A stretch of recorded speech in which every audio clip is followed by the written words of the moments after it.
तो भगवान के प्रति शरणागति डेवलप करने के लिए शास्त्रों द्वारा, भगवत गीता में भी भगवान स्वयं कहते हैं कि हमें गुरु के प्रति शरणागत होना जरूरी है। गुरु होते हैं भगवान के प्रतिनिधि, रिप्रेजेंटेटिव। गुरु के प्रति शरणागति जब तक नहीं डेवलप करेंगे, भगवान के प्रति शरणागति नहीं आ सकती है। गीता में भगवान क्या बोले हैं? तद्विद्धि प्रणिपातेन परिप्रश्नेन सेवया उपदेक्ष्यन्ति ते ज्ञानम ज्ञानिनस्तत्त्वदर्शिनः। तद्विद्धि प्रणिपातेन, यानी सबसे पहले हमें क्या करना चाहिए? विधि, विधि यानी जरूर करना चाहिए। भगवान ने ऑप्शन नहीं दिया, चाहे तो करो, भगवान गुरु के पास शरणागत हो, अगर मर्जी है तो करो, नहीं तो मत करो, ऐसा नहीं कहा भगवान ने। भगवान ने कहा क्या? तद्विधि, यानी करना ही पड़ेगा। ऑप्शन नहीं दिया भगवान ने कि इच्छा है तो करो, नहीं तो मत करो। अगर आपको भक्ति में आगे बढ़ना है, ज्ञान प्राप्त करना है, क्या करना चाहिए? तद्विधि प्रणिपातेन, जरूर। प्रणिपातेन का मतलब होता है शरणागति, शरणागत होना चाहिए। और ये शरणागति का लक्षण क्या है? दंडवत प्रणाम। हम जब भगवान को प्रणाम करते हैं, साष्टांग प्रणाम करते हैं, पूरे शरीर लेट के जमीन पर अपने नीचे मुंह करते हुए पूरी तरह से जब लेट कर ऐसा प्रणाम करते हैं, उसको साष्टांग प्रणाम करते हैं। यानी 8 अंग जो पूरे शरीर का जमीन पर टच हो रहे हैं, यानी पूरी तरह से उसको दंडवत प्रणाम भी बोलते हैं। दंडवत यानी जब दंड, ये जो लकड़ी होती है, लकड़ी को अब छोड़ देंगे तो कैसा गिरता है? सीधा गिरता है। तो वैसा पूरी तरह से दंडवत प्रणाम करना, ठीक है।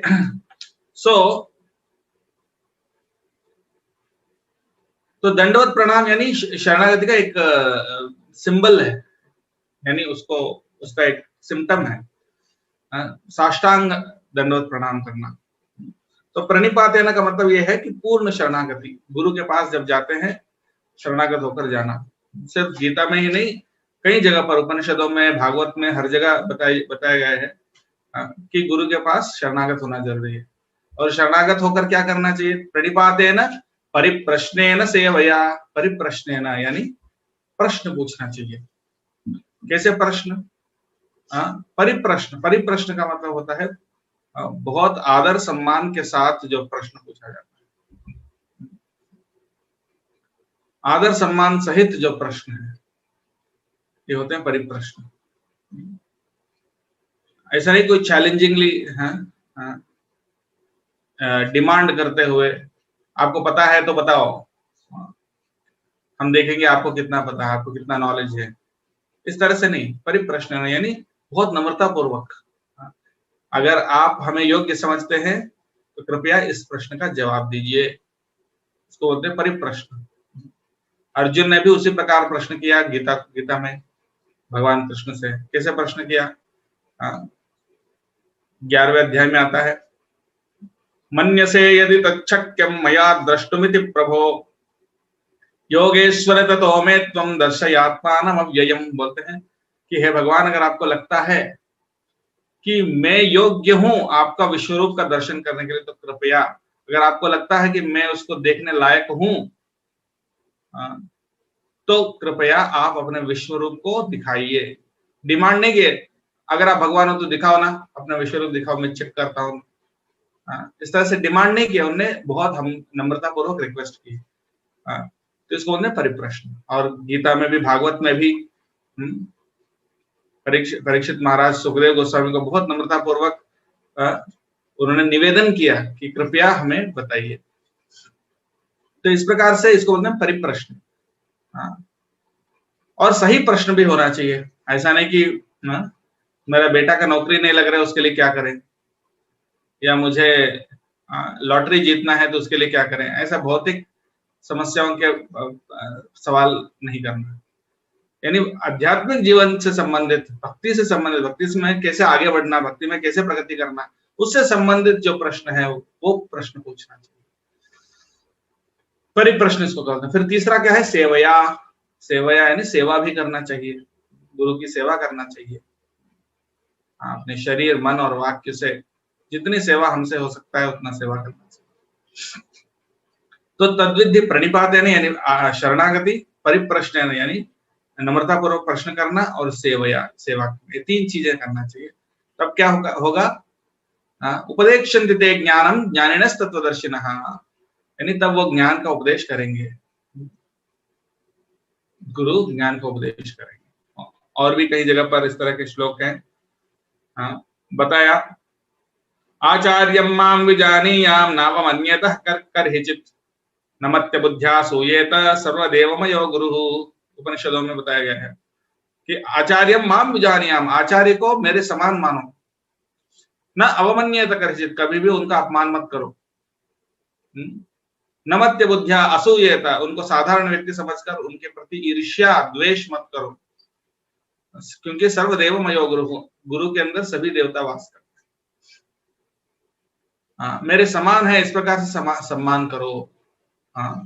तो ऑफ कोर्स गुरु भगवान नहीं होते हैं, भगवान के रिप्रेजेंटेटिव होते हैं, लेकिन भगवान के रिप्रेजेंटेटिव को भी भगवान जैसे ही सम्मान करना चाहिए। एक बहुत सुंदर श्लोक आता है, वो भी उपनिषद, श्वेताश्वतर उपनिषद में आता है। प्रभुपाद जी ने इसको बहुत इंपॉर्टेंस दिया है। प्रभुपाद जी ने बताया, यस्य देवे परा भक्तिर् यथा देवे तथा गुरौ, तस्यैते कथिता ह्यर्थाः प्रकाशन्ते महात्मनः। जिस व्यक्ति को भगवान के प्रति भक्ति हो, और जैसे भगवान के प्रति भक्ति है वैसे गुरु के प्रति भी भक्ति होना चाहिए। यस्य देवे परा भक्तिर् यथा देवे तथा गुरु, यानी जैसे भगवान के प्रति भक्ति है वैसे ही गुरु के प्रति भी होना चाहिए। पर इसका मतलब यह नहीं कि गुरु भगवान बन गए या गुरु को भगवान मानना, ऐसा नहीं। गुरु भगवान के भक्त हैं। गुरु कौन होते हैं? भगवान के सेवक होते हैं, भगवान के एक शुद्ध भक्त होते हैं। गुरु भगवान नहीं होते हैं, लेकिन क्योंकि वो भगवान के शुद्ध भक्त हैं, इसलिए वो भगवान जैसे ही आदरणीय है, भगवान जैसे ही सम्मान उनको भी देना चाहिए, ये उसका मतलब है। उसका मतलब यह नहीं कि गुरु भगवान है, क्योंकि आजकल कोई भी गुरु बन जाता है, अपने आप को भगवान घोषित करने लग जाते हैं। और मूर्ख लोग, जो जनता है, वो भी बेवकूफ बनने के लिए तैयार रहते हैं कि जो साधारण इंसान है उसको भगवान मान लेते हैं। भगवान कृष्ण ने तो सिर्फ ये घोषणा नहीं किया कि वो भगवान है, सिर्फ उन्होंने, बल्कि वो दिखाया भी, भगवान ने प्रूव किया कि वो भगवान है। कृष्ण ने ऐसे ऐसे कार्य किए जो कोई और नहीं कर सकते। तो गुरु भगवान नहीं होते हैं, बल्कि गुरु भगवान के प्रतिनिधि होते हैं, भगवान के रिप्रेजेंटेटिव होते हैं। तो इसलिए उनको सम्मान करना, भगवान जैसे ही सम्मान देना चाहिए। यथा देवे तथा गुरु का मतलब होता है कि जैसे भगवान के प्रति भक्ति होता है वैसे गुरु के प्रति भी होता है।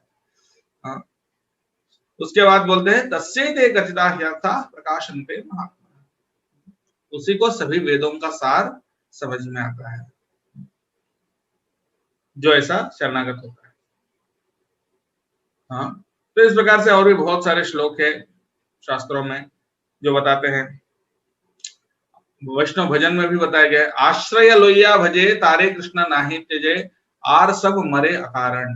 बोलते हैं कि भगवान का भजन जरूर करना चाहिए, लेकिन भगवान का भजन इंडिपेंडेंटली करेंगे तो भगवान की कृपा इतना आसान से मिलता नहीं। भगवान की कृपा मिलना बहुत मुश्किल है, इसलिए गुरु के माध्यम से क्यों जाना चाहिए? आप कोई बोल सकते हैं मैं सीधा भगवान की भक्ति कर लूंगा, लेकिन सीधा भगवान की भक्ति करने के लिए उतनी शुद्ध भक्ति, उतनी शरणागति हमारे अंदर है नहीं। तो भगवान साधारण रूप से कृपा उन्हीं को करते हैं जो 100% जो सरेंडर्ड होते हैं, शरणागत समर्पित होते हैं। जैसे गजेंद्र यानी हाथी ने पूर्ण शरणागति के साथ भगवान को समर्पित किया। गोपियां, हनुमान जी, प्रहलाद जी, ध्रुव महाराज, इस प्रकार के जो शुद्ध भक्त हैं, परीक्षित महाराज, उस लेवल के जो शुद्ध भक्त होते हैं उनको डायरेक्टली भगवान की भक्ति कर सकते हैं। लेकिन क्योंकि हमारे अंदर इतनी शुद्ध भक्ति नहीं है, इसीलिए हमें गुरु के माध्यम से जाना जरूरी है।